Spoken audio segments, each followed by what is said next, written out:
الہی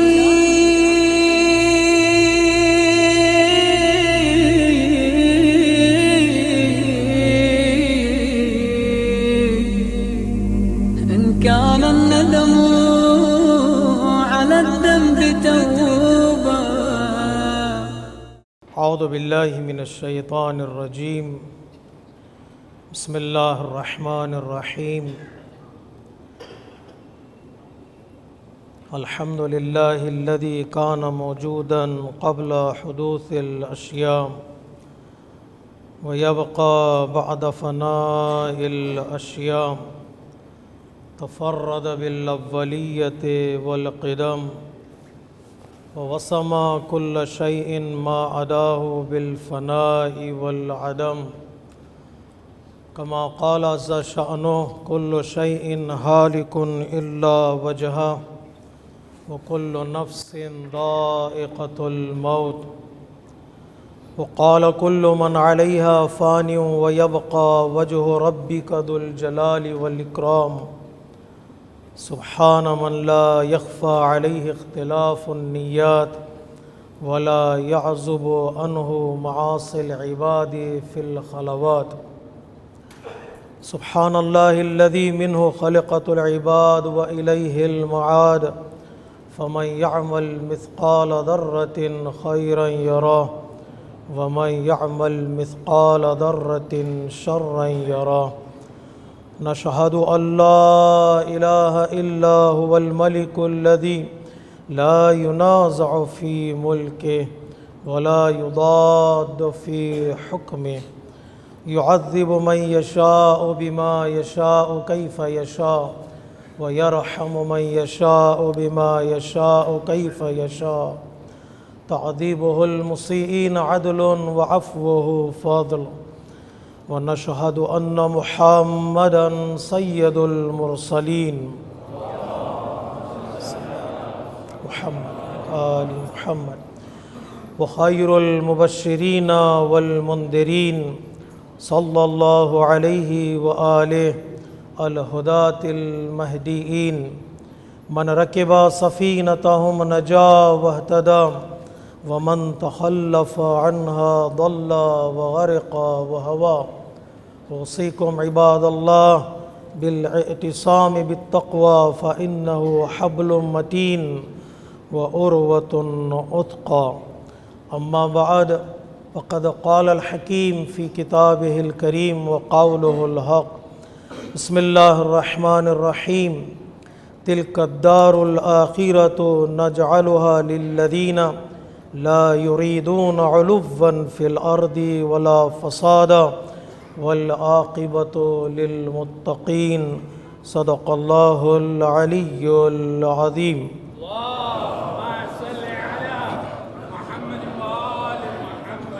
عزیزان محترم، خطبہ اول کی ابتدا میں اپنے نفس کے ساتھ ساتھ آپ تمامی حضرات کو تقوی الہی کی دعوت دیتا ہوں.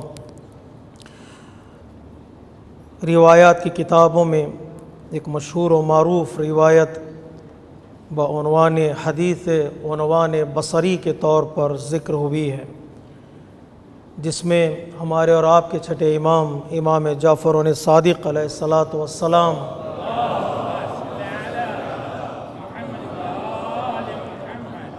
خود سازی اور پیوریفیکیشن آف سول کے لیے ایک نسخہ اور ایک پرسکرپشن بتا رہے ہیں کہ جس کے سائے میں ہم اپنے آپ کو بہتر بنا سکتے ہیں. اور جب سارے انسان خود بہتر بنتے جائیں گے تو ایک سماج اور ایک کمیونٹی بھی اسی کے سائے میں نتیجے میں بہتر ہوتی جائے گی. عنوان بصری پر چھٹے امام کے مشہور و معروف کمپینین ہیں جن کی عمر زیادہ تھی 94 ایئرس، لیکن علم حاصل کرنے کا شوق تھا اور وہ جانتے تھے کہ علم انسان کو نجات کی منزل تک پہنچاتا ہے. اگر دنیا میں اور آخرت میں سالویشن چاہتا ہے انسان تو علم حاصل کرے اور اپنی معرفت کو بڑھائے. مالک بن انس کے پاس علم حاصل کرتے رہے، مختلف پیغمبر اسلام کے اصحاب کے پاس آپ سوال کرتے رہے، ان سے جواب حاصل کرتے رہے، اور یہ شوق نے آپ کو یہاں تک کھینچ لایا کہ آپ چھٹے امام کی بزم میں داخل ہوئے اور کہا یا ابن رسول اللہ مجھے نصیحتیں چاہیے، مجھے ایڈمونیشنز چاہیے، میں چاہتا ہوں اپنے نفس کو، اپنی روح کو پاک کروں، بتائیے طریقہ کیا ہے اور روش کیا ہے۔ ابتدا میں امام نے ان کی پیاس کو بڑھانے کے لیے فرمایا کہ میں مصروف ہوں۔ 2 ریزنز امام نے بتائے کہ کیوں امام اس کو نصیحت کرنے کے لیے تیار نہیں ہے۔ پہلا ریزن یہ کہ امام فرماتے ہیں تمہیں معلوم ہونا چاہیے کہ دشمن ہمارا پیچھا کر رہا ہے، جو ہمارے بزم میں لوگ آتے ہیں ان کا نام بھی ان کی فہرست میں لکھا جائے گا، ان کو بھی پریشان کریں گے، اور تمہیں معلوم ہے کہ جو وقت مجھ سے مانگ رہے ہو اتنی ہماری زندگی مصروف ہے کہ وہ وقت ہماری عبادتوں کا ہے، وہ وقت ہمارے اللہ سے راز و نیاز اور مناجات کرنے کا وقت ہے۔ جاؤ جتنا تم نے علم حاصل کیا ہے اس پر عمل کرو، اور اس دروازے پر تم جاتے رہے علم حاصل کرنے کے لیے، مختلف ڈورز پر جاتے رہے تو وہیں جاتے رہو، علم اللہ تبارک و تعالیٰ تمہیں عطا کرے گا۔ لیکن عنوان بصری کہتے نہیں، میں قانع نہیں ہو پایا، گھر گیا اور میں نے مصلی بچھایا، نماز پڑھی اور اللہ کی بارگاہ میں دعا کی پروردگار میری بنسبت امام کے دل کو نرم کر دے تاکہ امام مجھے کچھ پیغام دے سکے۔ یہ جو تشنگی ہے، یہ جو پیاس ہے، انسان کی نجات کا ضامن ہے۔ انسان اسی پیاس کے سائے میں اور انسان اسی تشنگی کے سائے میں کامیاب ہوتا ہے۔ 94 ایئرز ایج میں انسان اتنا شوق پیدا ہو کہ مصلی بچھائے کہ پروردگار مجھے وہ نصیحتیں چاہیے جو فرزند رسول مجھے دیں، جس کے سائے میں میری زندگی کامیاب ہو سکے۔ مسلسل عبادتوں کے بعد، اللہ کی بارگاہ میں دعا کے بعد، وہ خود کہتے ایک دن میں نکلا، امام کے دروازے پر پہنچا، دق الباب کیا، غلام سے کہا کہ میں آیا ہوں امام سے ملنے کے لیے۔ تھوڑے انتظار کے بعد امام نے اپنی بزم میں عنوان بصری کو بلایا، اور بلانے کے بعد پوچھا بتاؤ تم چاہتے کیا ہو، تم چاہتے کیا ہو؟ عنوان بصری نے کہا مولا میں یہ جاننا چاہتا ہوں کہ عبادت کی حقیقت کیا ہے، مل حقیقت العبودیہ یا عبادیہ، کہ عبادت اور بندگی کی حقیقت کیا ہے؟ آدمی ان ریالٹی کب بندہ کہلائے گا، کب عبادت گزار کہلائے گا؟ میں یہ جاننا چاہتا ہوں۔ آپ کو معلوم ہونا چاہیے کہ علم، جو صحیح علم، جو قرآن سے کنیکٹڈ علم ہے، جو قرآن کی تفسیر بیان کرنے والا علم ہے، اس کو عطا کرنے والے روئے زمین پر سوائے اہل بیت علیہ الصلوۃ والسلام کے کوئی نہیں ہے۔ خود امام نے ایک حدیث میں فرمایا ہے یونس بن ذبیان سے، اذا اردت العلم الصحیح فخذ عن اہل البیت علیہ الصلوۃ والسلام، اگر صحیح علم چاہتے ہو تو تم اہل بیت علیہ الصلوۃ والسلام سے حاصل کرو۔ فإنا رویناہ، اس علم کو ہم تک پہنچایا گیا ہے۔ وأوتینا شرح الحکمت وفصل الخطاب، اور اللہ تبارک و تعالیٰ نے ہمیں وزڈم عطا کیا ہے، اور ہمیں وہ علم عطا کیا ہے جو علم سماج کے لیے اور امت کے لیے ضروری ہے۔ ان اللہ اصطفانا وآتانا، اس علم کے لیے اللہ تبارک و تعالیٰ نے ہم لوگوں کو چنا ہے، اہل البیت علیہ الصلوۃ والسلام کو سلیکٹ کیا ہے۔ وما لم یعطی احدا من العالمین، اور ہمارے سوا کسی اور کو وہ علم عطا نہیں کیا گیا ہے۔ گویا امام یہ فرما رہے ہیں جس دروازے پر تم آئے ہو علم حاصل کرنے کے لیے، وہ صحیح دروازہ ہے، صحیح دروازے سے انسان کو صحیح علم ملے گا۔ امام نے بلایا اور نصیحتیں کرنی شروع کی، اور جب پوچھا اس کی تشنگی دیکھا کہ وہ عبودیت کو جاننا چاہتا ہے، اور وہ یہ جاننا چاہتا ہے کہ حقیقت میں بندہ کسے کہتے ہیں۔ امام نے فرمایا کہ تیرا نام کیا ہے، کنیت کیا ہے؟ قال ابو عبداللہ، میری کنیت ہے، مجھے کہا جاتا ہے کہ میں ابو عبداللہ ہوں۔ تو امام نے فرمایا ثبتک اللہ کنیتک، کتنا آسان ہے نام رکھ لینا، ٹائٹل لے لینا، کنیت پا لینا، اور کتنا ڈیفیکلٹ ہے اس کنیت کو نبھانا اور اس کو آخری منزل تک پہنچانا۔ تمہاری کنیت یہ ہے کہ تم عبداللہ ہو، تو امام کہتے ہیں اللہ تمہیں اس راستے پر ثابت قدم رکھے۔ ایک لمحہ انسان اپنے نام پر غور کرے، میرا نام کیا اور میرا ٹائٹل کیا ہے۔ ما مسئلتک فقلت فی نفسی لو لم یکن فی زیارتہ والتسلیم غیر ھذا الدعاء لکان کثیرا. اب ظاہر سی بات ہے، عشق تھا، محبت تھی، علم کی محبت اور اہل بیت علیہ الصلوۃ والسلام کی محبت، جب دونوں چیزیں ایک جگہ جمع ہو جاتی ہیں انسان کے سفر میں آسانیاں ہو جاتی ہیں. تو امام پوچھتے، امام نے جب دعا کی اللہ تبارک و تعالیٰ اسی کنیت کے سائے میں تمہیں کامیابی عطا کرے، تو جب امام پوچھتے سوال کیا ہے تیرا، مشکل کیا ہے، تو دل ہی دل میں، خود عنوان بصری کہتے ہیں، دل ہی دل میں سوچنے لگا اب کیا سوال، امام کی دعا مجھے مل گئی، اب سارے سوالوں کا جواب مجھے مل گیا ہے. امام کی زیارت کے بعد اور امام کی دعا کے بعد پھر کون سا سوال.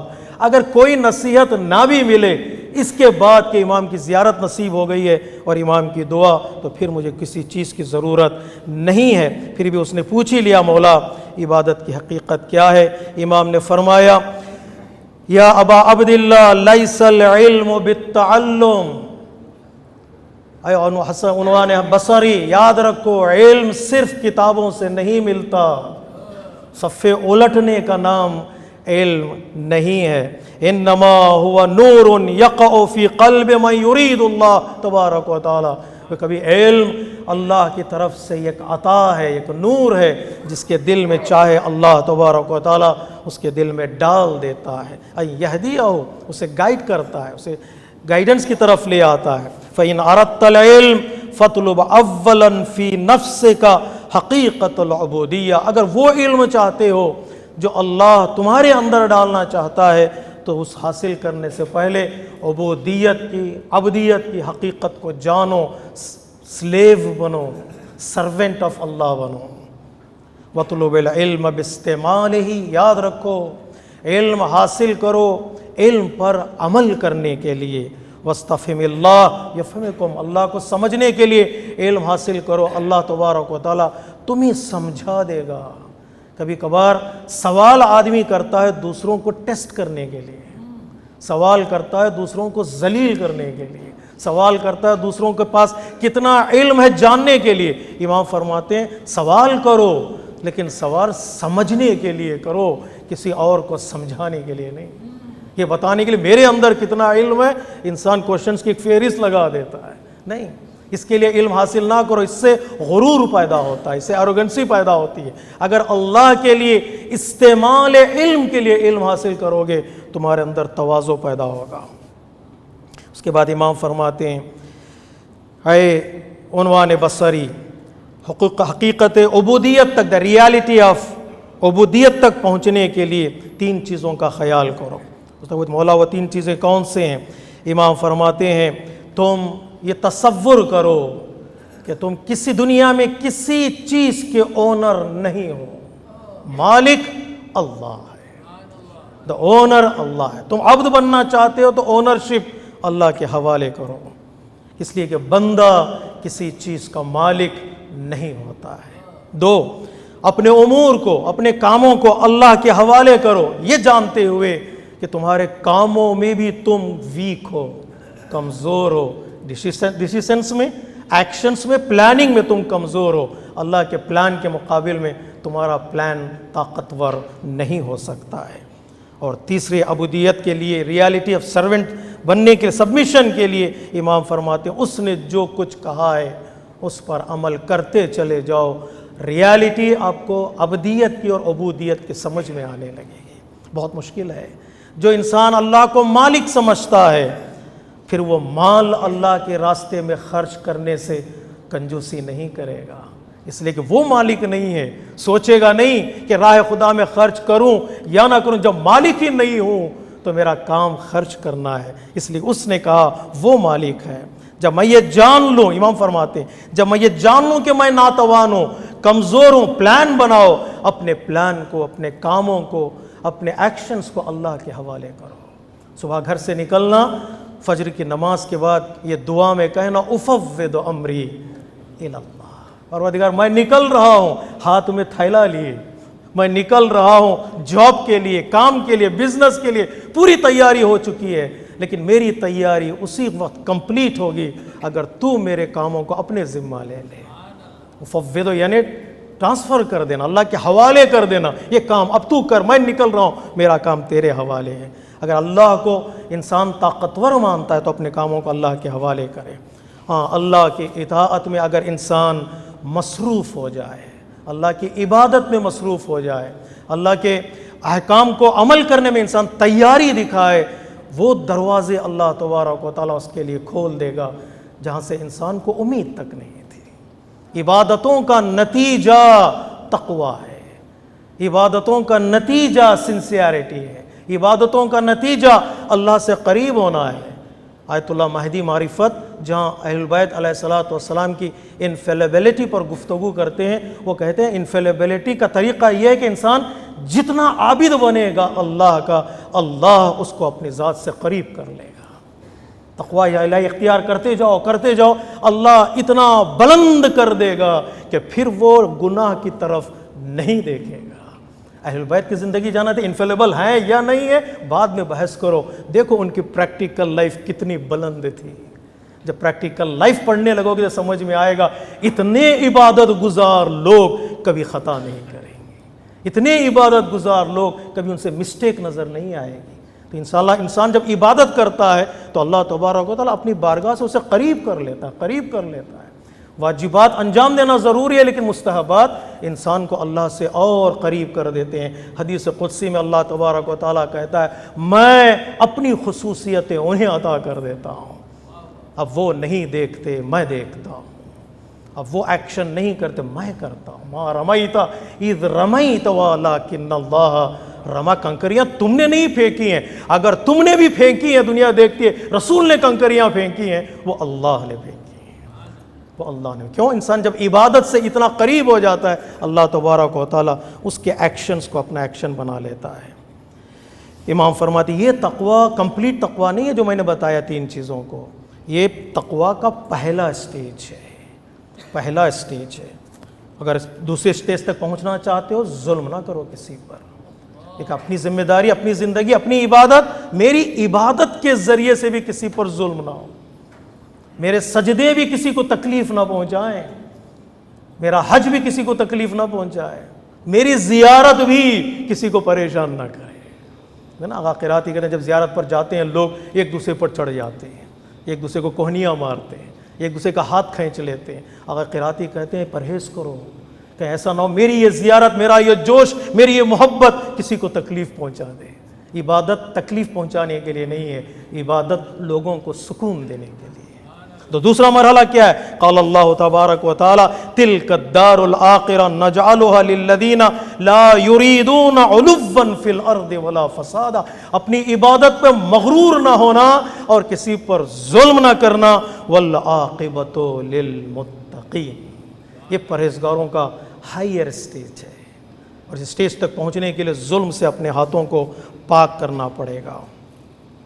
جب امام نے یہ نصیحت کی تو ظاہر سی بات ہے عنوان بصری کا شوق اور بڑھا، مولا بتائیے گا، اور بتائیے۔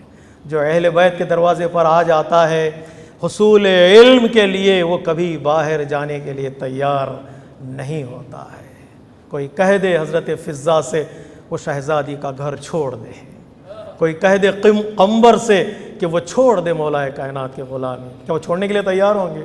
جہاں علم بھی ملتا ہو، فضل بھی ملتا ہو، احسان بھی ملتا ہو، آدمی کہاں چھوڑ پائے گا، کہاں چھوڑے گا آدمی؟ مولا اور نصیحتیں چاہیے، مجھے ریاضت چاہیے، میں نفس عبودیت اس منزل تک پہنچنا چاہتا ہوں، اور کچھ بتائیے۔ امام نے کئی چیزیں بتائی ہیں، ان میں سے ریاضت نفس کے لیے، نفس کی طہارت کے لیے، پاکیزگی کے لیے، مجھے روح تک پہنچنا چاہتا ہوں۔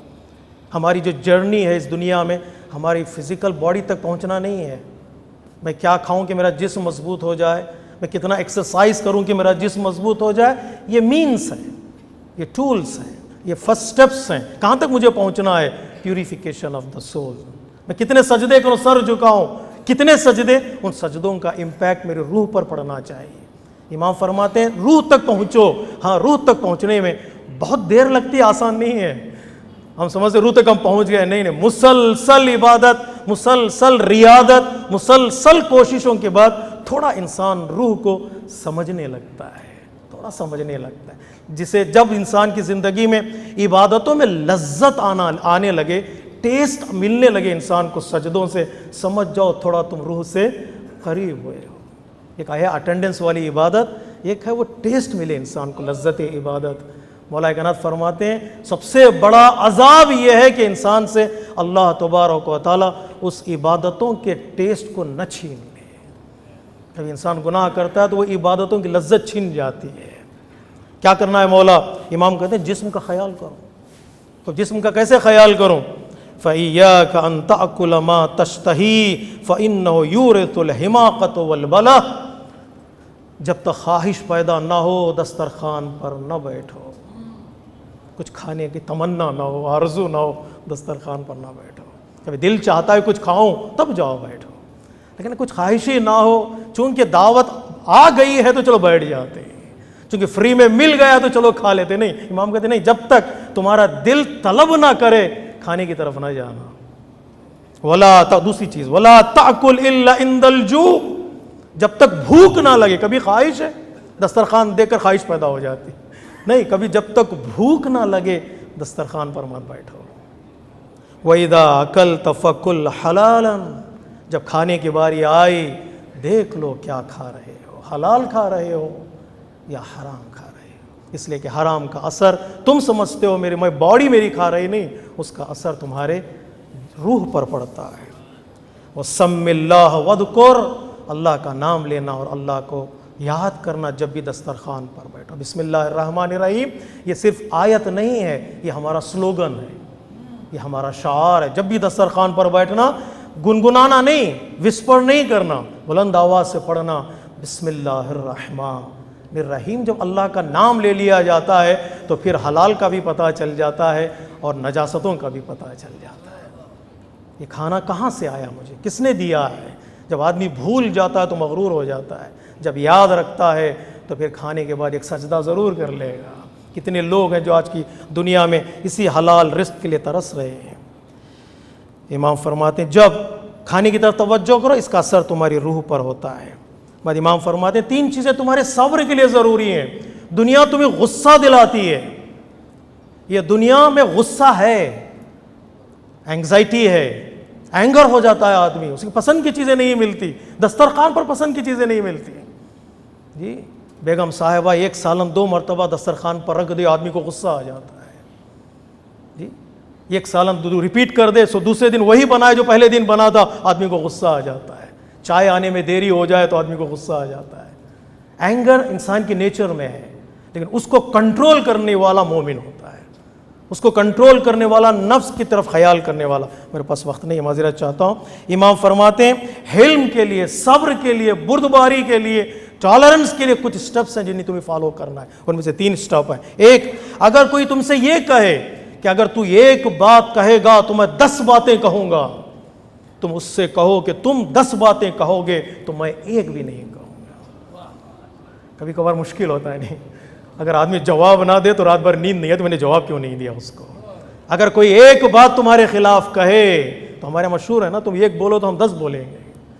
جی تم 1 میسیج بھیجو گے تو ہم 10 میسیج بھیجیں گے۔ بھیج کے دیکھو، مار کے دیکھو، بات کر کے دیکھو، یہ انسان کے اندر ہوتا ہے، نیچر میں ہے۔ امام فرماتے اگر اس کو کنٹرول کرنا ہے دہراؤ اس جملے کو، اگر تم 10 باتیں کہو گے تو میں 1 بات بھی نہیں کہوں گا، 1 بھی تمہارے خلاف بات نہیں کروں۔ اس سے تمہارے اندر صبر کی کیپیسٹی پیدا ہوتی ہے۔ تھوڑی دیر رک جاؤ، دیکھو حالات بدل جائیں گے۔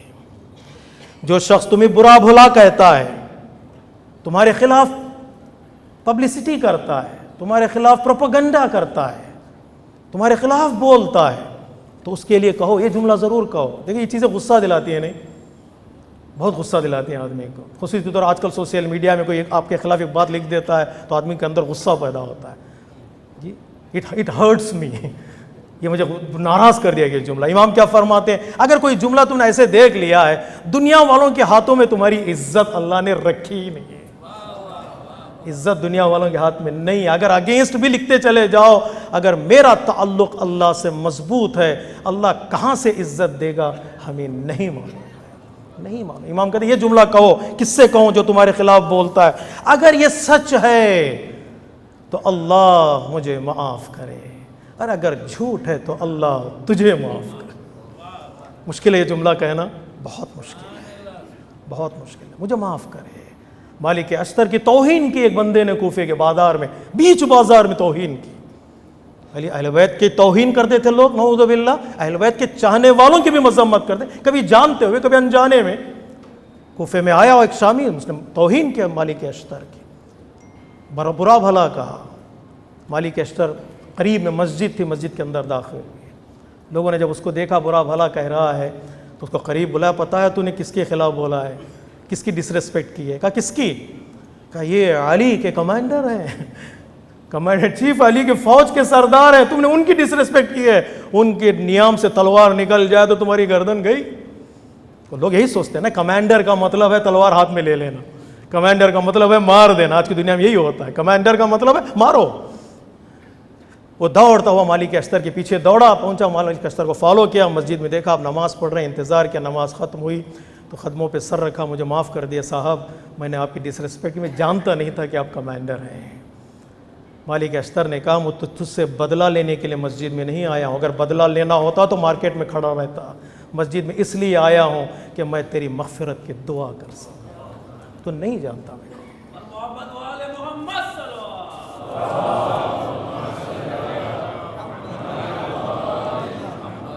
پھر امام فرماتے ہیں جو شخص تمہیں گالیاں دینے کی دھمکی دے، تمہیں کبھی کبھار آدمی دھمکی بھی دیتا ہے، وارن کرتا ہے، تو امام کہتے ہیں تم اسے نصیحت کرنے کی دعا دو، تم مجھے گالی دو گے تو میں تمہیں دعائیں دوں گا، یہ کر کے دیکھو تمہارا نفس تمہارے کنٹرول میں آئے گا۔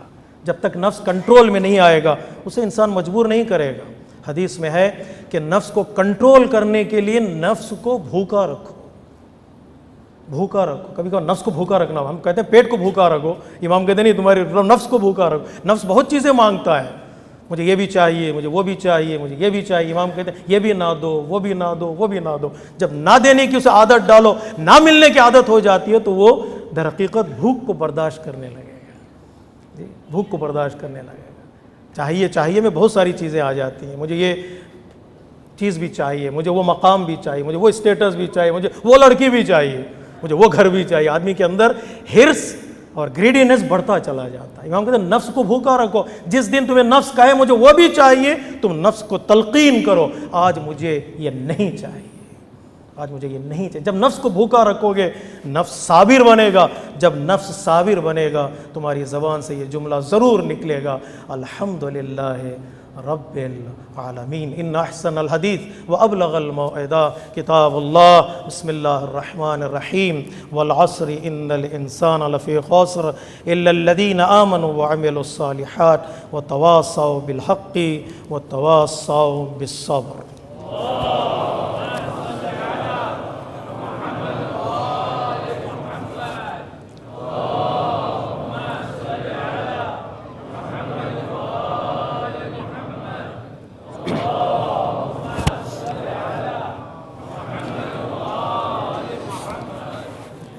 بسم اللہ الرحمن الرحیم، الحمدللہ الذی لا الہ الا والحلیم الکریم غافر الذنب وقابل التوب وهو الغفور الرحیم، سبحان من سبقت رحمته غضبا وبسط الیدین بالرحمہ۔ خطبہ دوم کی ابتدا میں ایک بار پھر میں اپنے نفس کے ساتھ ساتھ آپ تمامی حضرات کو تقوی الہی کی دعوت دیتا ہوں۔ تقوی در حقیقت اللہ تبارک و تعالیٰ کے احکام پر عمل کرنا ہے، جس کی طرف امام نے حدیث عنوان بصری میں اشارہ کیا اور تفصیل سے باتیں کی۔ اگر چاہتے ہو تو تم عمل کرو، زبان سے کہنے سے انسان کبھی بھی پرہیزگار نہیں بن جاتا۔ فارسی میں ایک پراورب ہے، بحلوہ حلوہ گفتن دہن شیرین نمی شود۔ صرف حلوہ کہنے سے منہ کبھی میٹھا نہیں ہوتا ہے، انسان کو نکلنا پڑے گا، چلنا پڑے گا، بیٹھنا پڑے گا، خریدنا پڑے گا، کھانا پڑے گا، تب جا کر انسان کا منہ میٹھا ہوتا ہے۔ جیسے ہماری نارمل لائف میں سٹیجز کو فالو کرنا ہے، اسی طرح ہماری اسپریچول لائف میں بھی میں مومن بن جاؤں، میں پرہیزگار بن جاؤں، میں متقی بن جاؤں۔ صرف کہنے سے کوئی پرہیزگار، کوئی متقی نہیں بن سکتا جب تک انسان اس کو ایکشن میں کنورٹ نہ کرے۔ اس لیے امام نے فرمایا خیال کرو اپنے رب کا۔ اور تیسری نصیحت جو امام نے اسے ریلیٹ کرنا چاہتا ہوں، اپنے علم کا خیال کرو۔ جو امام نے علم کے بارے میں بتایا، جو تم علم حاصل کرنا چاہتے ہو کہاں سے حاصل کرو، کس ڈائریکشن سے حاصل کرو۔ امام نے فرمایا جو کچھ تم نہیں جانتے علماء سے سوال کرو، جو جانتے ہیں ان لوگوں سے پوچھو وہ کیا کہتے ہیں، انہوں نے ایک زمانہ گزارا ہے اسی علم کے سائے میں، محنت کی ہے۔ ان کی داڑھی عمر کی وجہ سے سفید نہیں ہوتی ہے، ان کی داڑھی کتابوں کو الٹنے کی وجہ سے سفید ہوتی ہے۔ صفحے جب ٹرن کرتا جاتا ہے آدمی تو داڑھی ان صفحوں کو ٹرن کرنے کی وجہ سے وائٹ ہو جاتی ہے۔ ان سے سوال کرو، ان کے پاس علم بھی پایا جاتا ہے، ایکسپیرینس بھی پائی جاتی ہے، لیکن ان کو سوال ان کے علم کو جاننے کے لیے نہیں بلکہ خود کو عمل کرنے کے لیے۔ اور اپنی رائے کسی بھی مسئلے میں قائم کرنے سے پرہیز کرو کہ میرا دل کہتا ہے، میرا شعر کہتا ہے، میری عقل کہتی ہے، میں کیا اور میرا علم کیا اور میری سوچ کیا اور میرا شعر کیا، میری پوئٹری ہے کہتے وہ پوئٹری اور میرا دل، میرا تصور۔ میں نے خواب میں دیکھا ہے مولانا آپ مجلس پڑھ رہے تھے، الحمدللہ میں مجلس پڑھا تھا، تو کیا کروں، کیا تبرک کیا تقسیم کرو گے، آپ کے خواب پر میں کیوں عمل کروں؟ آپ کا خواب ہے، آپ کا خواب کوئی حجت نہیں ہوتا ہے۔ میرا دل، میرا شعر، میرا تصور نہیں۔ کوئی بھی کسی چیز میں رائے قائم کرنے سے پہلے سوچ لو یہ رائے، یہ نظریہ، یہ کانسیپٹ، یہ پرسپیکٹیو جو تم قائم کر رہے ہو علم کا بیک بون ہے کہ نہیں۔ اگر علم نہیں ہے تو وہ پرسپیکٹیو کے ساتھ تمہیں جہنم میں ڈھکیل دیا جائے گا۔ بغیر کسی شرعی مدرک کے، بغیر کسی شریعت کے سپورٹ کے کبھی فتویٰ نہ دینا، کوئی ورڈکٹ صادر نہ کرنا۔ جتنے لوگ اس غلط ورڈکٹ پر عمل کریں گے ان لوگوں کا بوجھ قیامت کے دن تمہارے کندھوں پر رکھا جائے گا۔ جس طرح تم وائلڈ اینیمل سے بچنے کی کوشش کرتے ہیں، غلط جملے اور غلط فتووں سے بھی بچنے کی کوشش کرو۔ امام نے نصیحت کی، نصیحت کرنے کے بعد جاؤ اب میری عبادت کا وقت شروع ہو چکا ہے، اس پر عمل کرو۔ ایک نصیحت کافی تھی لیکن امام نے کئی نصیحتیں تاکہ ہم تک یہ نصیحتیں پہنچ سکیں، انسان اس پر عمل کرے۔ لیکن آج مسلمانوں کی کیا حالت ہے، نہ جسم کے رہے نہ روح کے رہے، نہ نور کے رہے نہ عمل کے رہے نہ عقیدے کے رہے۔ ابھی میں سوچ رہا تھا کہ چلو کچھ سوڈان پہ بات کرتے ہیں، جو ایک کمانڈر دوسرے کمانڈر کے ساتھ لڑ رہا ہے، ایک جنرل دوسرے جنرل کے ماننے والوں پر اٹیک کر رہا ہے، ایک ہی شہر میں دو پارٹیاں، دو گروپس ایک دوسرے پر میزائل پھینک رہے ہیں، گھر برباد ہو، جن کے پاس کھانے کو کھانا نہیں تھا اور وہ جنازے اٹھا رہے ہیں۔ میں یہی سوچ رہا تھا چلو اس پہ بات کرتے ہیں، تو ایک دوسرا مسئلہ آیا، اسرائیل نے فلسطین پر، غزہ پر حملہ کیا، کئی گھر برباد، کئی بچوں کی زندگیاں سڑکوں پر نکل آئے۔ اس پر گفتگو کروں، سوڈان پہ بات کروں، فلسطین پہ بات کروں، اور پھر 2 دن سے آپ دیکھ رہے ہیں کہ پاکستان کا کیا حال ہو رہا ہے، پاکستان کا کیا حال ہو رہا ہے۔ لوگ سڑکوں پہ نکل آئے ہیں، لوگ گلیوں میں نکل کر آئے ہیں۔ کہاں ہے وہ عرفانی باتیں، کہاں ہے وہ اسپریچول گفتگو، کہاں ہے وہ جسمانی صحت کا خیال، کہاں ہے وہ دین کی تندرستی کا خیال؟ کوئی اس پر توجہ کرنے والا ہے؟ کیوں اماموں نے اتنی گفتگو کی اپنا خیال کرو، صبر ہو، پیشنس ہو، ٹالرنس ہو، برداشت ہو انسان کی زندگی میں۔ اگر انسان اس پر توجہ نہ کرے، انسان کرسی کے لیے کچھ بھی کر سکتا ہے، کچھ بھی۔ ہارون کے 2 بیٹے تھے، ایک مامون اور ایک امین۔ ہارون نے اپنی ول میں لکھا آدھی گورنمنٹ مامون کے حوالے، آدھی حکومت امین کے حوالے۔ ایک کی ماں عرب تھی اور ایک کی ماں ایرانی تھی، شاید مامون کی ماں ایرانی اور امین کی ماں عرب تھی۔ دونوں کو آدھا ملک کو بانٹ دیا اپنا، اور جو مر گیا تھا بھیل تو اچھی تھی، دونوں کو بانٹ کے چلا گیا، فیصلہ ہو گیا۔ لیکن کرسی ہے نا انسان کو سکون نہیں دیتی جب تک پوری مکمل طور پر اتھارٹی نہ مل جائے۔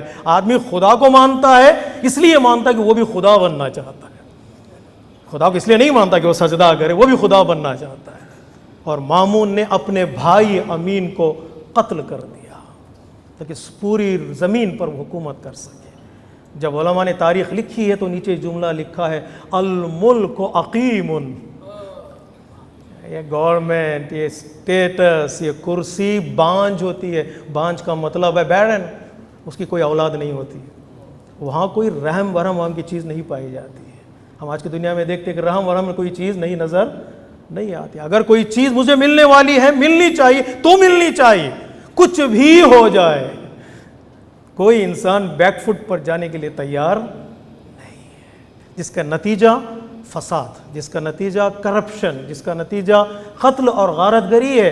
آج ہمیں نظر آ رہا ہے کہ یہ قتل ہے، یہ غارت گری ہے، دشمنی۔ میں بار بار یہ جملہ کہتا ہوں اور بار بار دہراؤں گا، اس پر میں یقین رکھتا ہوں، ایک خون جب بہہ جاتا ہے کسی بھی مظلوم کا، وہ خون پھر رکتا نہیں ہے، سلسلے آگے بڑھتے جائیں گے، آگے بڑھتے جائیں گے، آگے بڑھتے جائیں گے۔ یہی حالت ہم نے سیریا میں دیکھی، یہی حالت ہم نے عراق میں دیکھی، یہی حالت ہونے والی ہے کہ آپس میں اگر لڑتے رہیں گے، ایک دوسرے کو مارتے رہیں گے، جو ریونج آئے گا درمیان میں، مطلب ریونج ذہن میں جب انسان کے بس جاتا ہے، پھر وہ کسی چیز کو نہیں دیکھتا، ایک کے بدلے ایک قبیلے کے بدلے دوسرا قبیلہ، ایک پارٹی کے بدلے دوسری پارٹی، قتل کا سلسلہ جاری ہوتا رہے گا۔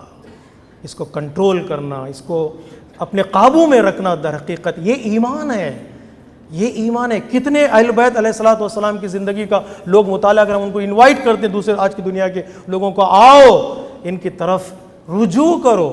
بعض لوگ، ہمارے لوگ کہتے ہیں اسکالرز، اگر یہ امام تھے تو قیام کیوں نہیں کیا؟ بھیا تاریخ کا مطالعہ کر کے دیکھو، قیام میں اور اسلام میں اگر ٹکراؤ ہو، اسلام دیکھا جاتا ہے، قیام نہیں دیکھا جاتا۔ سر پر رومال وہی باندھتا ہے جس کے سر میں درد ہوتا ہے۔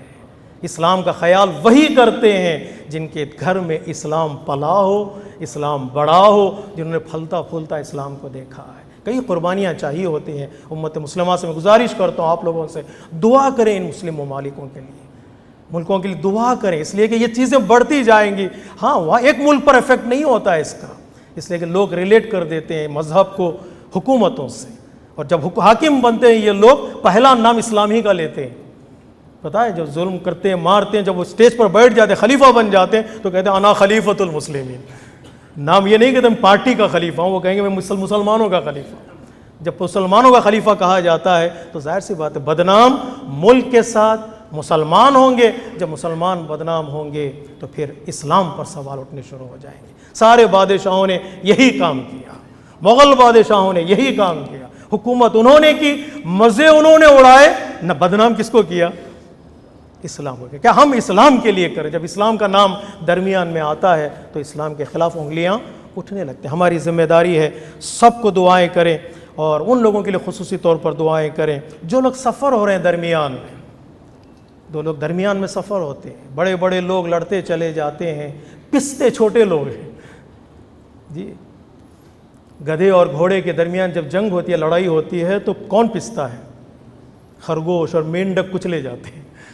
یہ بڑے بڑے لوگ گدھے اور گھوڑے جو اوپر لڑ رہے ہیں، درمیان میں نیچے جو مظلوم لوگ ہیں پستے چلے، جن کے پاس روٹی نہیں ہے ایک وقت کی، وہ لوگ سڑکوں پر نکلے۔ ان کے لیے دعا کرنا ہمارا دینی فریضہ۔ اللہ تبارک و تعالیٰ مسلمانوں کے سارے مسائل کو جلد از جلد حل کر دے۔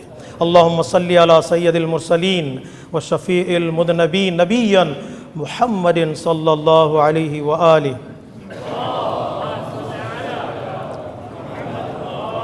وعلى امام المسلمين وقائد الغر المحجلين امير المؤمنين علي بن ابي طالب وعلى سيدة نساء العالمين وبدأت خاتم النبيين سيدتنا فاطمة بنت رسول الله وعلى الحسن المجتبى والحسين الشهيد بكربلاء سيداي شباب أهل الجنة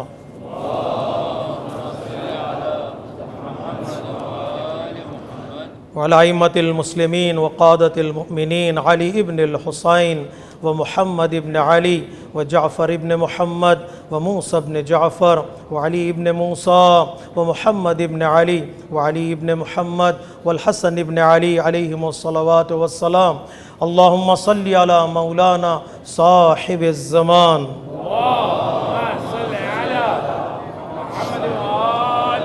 صلوات الله وسلامه عليه وعلى آبائه الكرام اللهم افعل بنا ما أنت أهله ولا تفعل بنا ما نحن أهله اللهم اجعلنا ممن يذكر فتنفه الذكرى إن الله يأمر بالعدل والإحسان وإيتاء ذي القربى وينهى عن الفحشاء والمنكر والبغي يعظكم لعلكم تذكرون إن أحسن الحديث وأبلغ الموعظة كتاب الله بسم الله الرحمن الرحيم قل هو الله أحد اللہ الصمد لم یلد ولم یولد ولم یکن لہ کفوا احد۔